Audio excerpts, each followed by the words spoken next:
Сега би сакал да одговорам на прашање кое што беше поставено од страна на медиумите, коментар за акцијскиот план кој што јавно вчера го истакна поранешниот премиер Љупчо Ѓорѓиевски. Мораме да потенцираме дека Зоран Заев преку неговиот коалиционен партнер Љупчо Ѓорѓиевски го соопшти неговиот практично мастер план за идентитетско обезличување во кој Македонија, Република Македонија, граѓаните треба да се откажат од историјата, јазикот и постоењето на континуитет на македонската нација. Затоа ние како ВМРО-ДПМН го осудуваме овој мастер план на Зоран Заев за идентитетското обезличување. Внимавајте, ова е идентитетско обезличување, ова е мастер план кој што Зоран Заев се обидува го спроведе.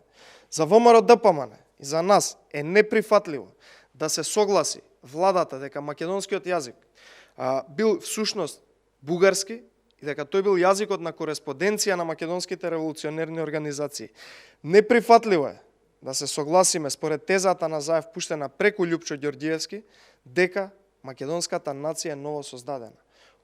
Внимавајте, сите граѓани, ова се опасни тези кои нанесуваат штета за националните и државните интереси. Срамно, многу срамно е што не чувме никаква осуда од страна на Зоран Заев, на владата и на сите останати од СДСМ на овие изнесени тези. Што молчат, значи ги одобруваат и како што рековме, тие ги поттикнуваат. Ко повикуваме јавно и Заев и СДСМ и владата да се оградат од ова, доколку за Заев и за нив ова не е прифатливо, воспротивно, доколку не го сторат тоа, ќе сметаме дека сето ова е дел од мастер планот за идентитетско обезличување. Мораме да потенцираме на крај дека ова е предавничка политика на Зоран Заев и сите останати привезоци околу него во континуитет која што се случува изминативе неколку години. Чи најпредавничката политика која што може воопшто да се сервира на македонскиот народ.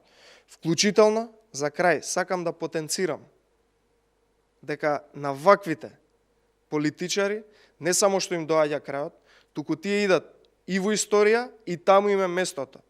И дотолку повеќе не треба да биде земано за било какво сериозно нивно мислење од едноставна причина, затоа што тие промовираат единствено предавничка политика.